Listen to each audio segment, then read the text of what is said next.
नमस्कार, मैं हूं संजय शर्मा। आप देख रहे हैं 4 PM न्यूज़ नेटवर्क। एक बात तो बिल्कुल साफ है कि हमारे प्रधानमंत्री जी मोदी जी राहुल गांधी जी से बहुत डरते हैं।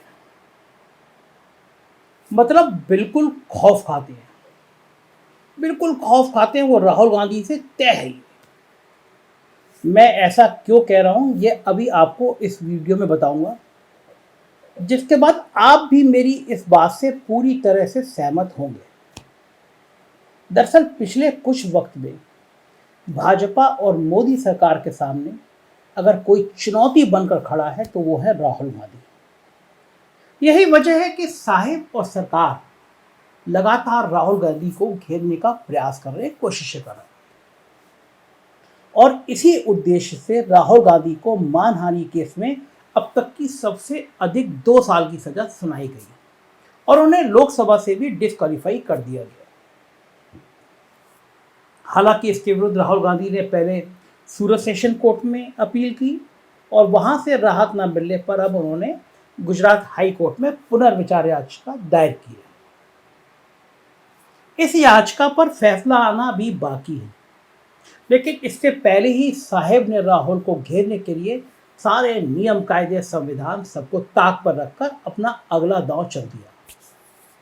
दरअसल चुनाव आयोग ने राहुल गांधी के लोकसभा क्षेत्र वायनाड में उपचुनाव कराने की तैयारियां शुरू कर दी हैं।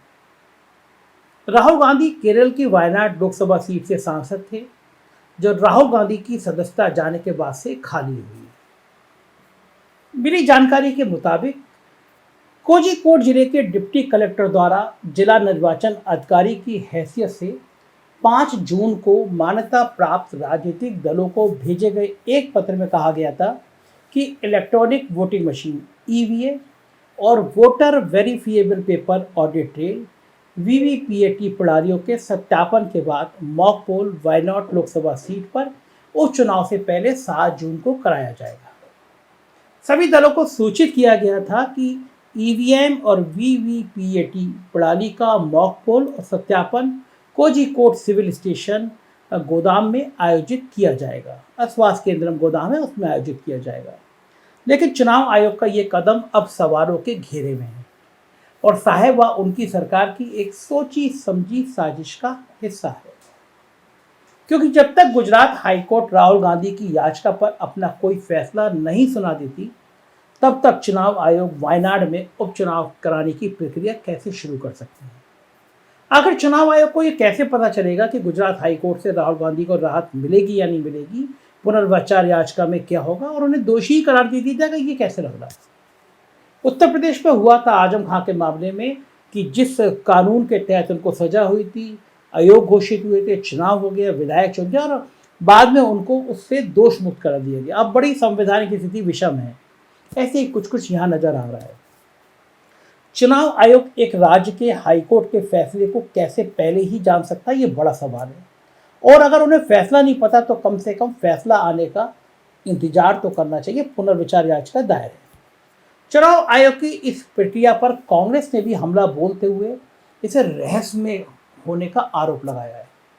कांग्रेस की ओर से पूछा गया कि आयोग को उनके समक्ष लंबित अपील में अदालत के फैसले के बारे में पहले से कैसे पता चल गया। राहुल गांधी की याचिका पर उच्च न्यायालय का फैसला आने से पहले ही वायनाड लोकसभा क्षेत्र में उपचुनाव की तैयारियां शुरू हो गई। कोझिकोड डीसीसी के अध्यक्ष के प्रवीण कुमार ने कहा कि ये कदम रहस्यमयी और संदिग्ध है। उन्होंने कहा कि देश के लोग जानना चाहते हैं कि चुनाव आयोग ने किस प्राधिकरण के निर्देश पर वायनाड लोकसभा क्षेत्र में उपचुनाव के लिए काम करना शुरू कर दिया है। वहीं केपीसीसी महासचिव और विधायक मैथ्यू ने आरोप लगाया कि इस कदम के पीछे राजनीतिक प्रतिशोध है। उन्होंने आरोप लगाया कि लोकसभा में गांधी के भाषण देने के बाद भाजपा सरकार उनके खिलाफ जल्दबाजी में काम कर रही है और गांधी जी के निर्वाचन क्षेत्र में उपचुनाव कराने का कदम भी उनके खिलाफ राजनीतिक प्रतिशोध का हिस्सा है। कुचलनादन ने यह भी कहा कि कर्नाटक विधानसभा चुनाव में कांग्रेस पार्टी की शानदार जीत के बाद राहुल गांधी मजबूत नेता होकर और उभरे हैं। ये तो सच है कि राहुल गांधी के मामले में सरकार और कोर्ट ने जितनी तेजी दिखाई है, अगर उतनी ही तेजी न्यायालय बाकी मामलों में दिखा ले तो भारत के न्यायालयों में सालों पुराने मामलों की फाइलें यूं ही धूल ना फाकती रहे। मुझे तो ये समझ में नहीं आता कि आखिर राहुल से साहब और सरकार को इतना डर क्यों सता रहा है। आखिर क्यों साहब ये किसी भी कीमत पर नहीं चाहते कि राहुल गांधी लोकसभा में दोबारा पहुंचे। फिर उसके लिए भले सारे नियम कायदे कानून सभी को ताक पर रखना पड़े, और वो भी इस समय किया जा रहा है। तभी तो पहले सरकार के फैसले के 24 घंटे के अंदर राहुल गांधी की लोकसभा सदस्यता रद्द कर दी जाती है, और उसके कुछ ही दिन बाद उनसे सरकारी आवास भी खाली कराने को कह दिया जाता है। और इस बीच जब राहुल गांधी सूरत सेशन कोर्ट में याचिका दायर करते हैं तो उसे तुरंत ही खारिज भी कर दिया जाता है। और अब जब मामला हाई कोर्ट में अभी लंबित है और कोई फैसला भी नहीं आया है, फिर भी चुनाव आयोग तुरंत उपचुनाव कराने की तैयारियों में जुट गया है। आखिर सब कुछ इतनी जल्दी जल्दी क्यों किया जा रहा है? दरअसल मोदी साहब को राहुल गांधी से बहुत डर लगता है, और इसलिए साहब ये कतई नहीं चाहते कि राहुल गांधी अब दोबारा लोकसभा में पहुंच सकें और वहां फिर मुद्दे उठा सके। फिलहाल 2024 के चुनाव तक तो बिल्कुल भी नहीं, क्योंकि चुनाव से पहले अगर राहुल गांधी पार्लियामेंट में पहुंच गए और कोई ज्वलंत मुद्दे उठाए तो साहब की किरकिरी हो जाएगी। और यह डर साहब को इसलिए लग रहा है क्योंकि राहुल गांधी ने साहब और भाजपा की नींद उड़ा रखी है।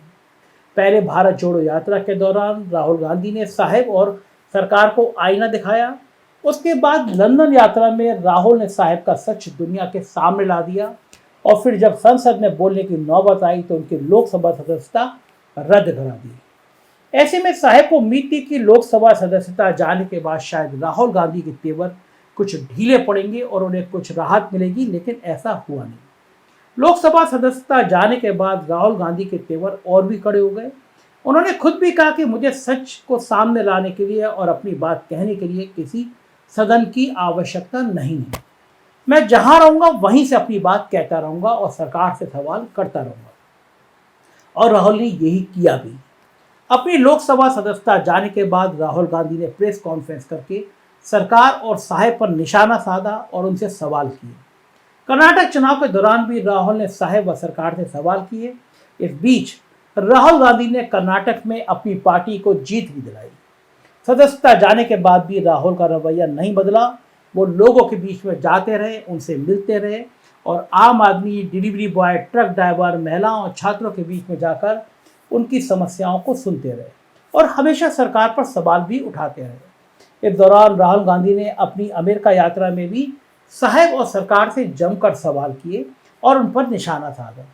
शायद यही वजह है कि साहब राहुल से डरते हैं और किसी तरह से राहुल की आवाज़ को दबाना चाहते हैं, क्योंकि वो जानते हैं राहुल गांधी सच बोलेंगे और सच साहब को बर्दाश्त नहीं। साहब को यह भी बर्दाश्त नहीं कि कोई उनसे सवाल पूछ ले, और राहुल के सवालों का जवाब तो वैसे भी साहब और उनकी सरकार के पास होते नहीं हैं।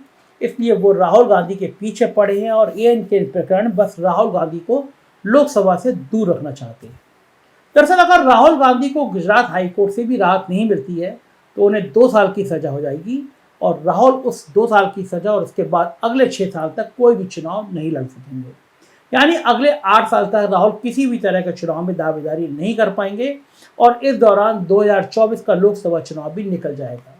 शायद साहब यही चाहते हैं कि राहुल 2024 का चुनाव समेत लोकसभा से काफ़ी दिनों तक दूर हो जाए और वो सदन में राहुल के सवालों से बच जाए।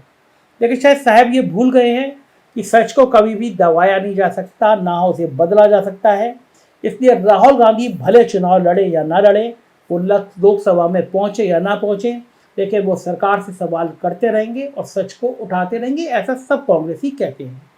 लेकिन चुनाव आयोग की इस हरकत से इतना तो साफ है कि भाजपा और साहब ने इस देश के संविधान को दूर अनदेखी के तार पर टांग दिया है। सारे नियम कायदे और कानून को ताक पर रख दिया है, और अगर फिर भी कोई ये कह दे कि देश में लोकतंत्र कमज़ोर हो रहा है, लोगों की आवाज़ को दबाया जा रहा है, तो उसको झूठ साबित करने के लिए उसकी आवाज़ को दबाया जाएगा और उसके पीछे पालतू तोते छोड़ दिए जाएंगे। अपनी इस हरकत से चुनाव आयोग ने एक बार फिर अपनी विश्वसनीयता को सवालों के घेरे में ला दिया है, और साहब ने दिखा दिया कि 2024 से विपक्ष को सिर्फ साहब और भाजपा से ही नहीं बल्कि गुलाम सरकारी तंत्र से भी लड़ना होगा।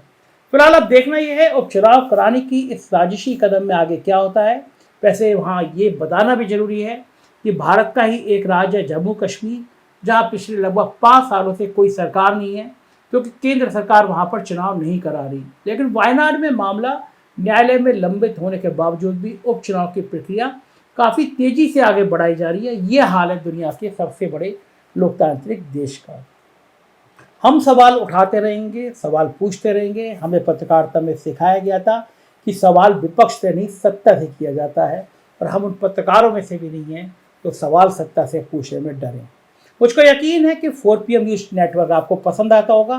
थोड़ी मदद कीजिए, मेंबर बनिए। इसके नीचे फॉर्म है वीडियो के नीचे, उसको भरिए, सदस्य बनिए, अपनी राय से अवगत कराइएगा।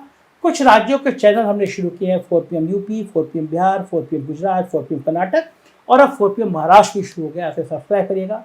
शुक्रिया, थैंक यू।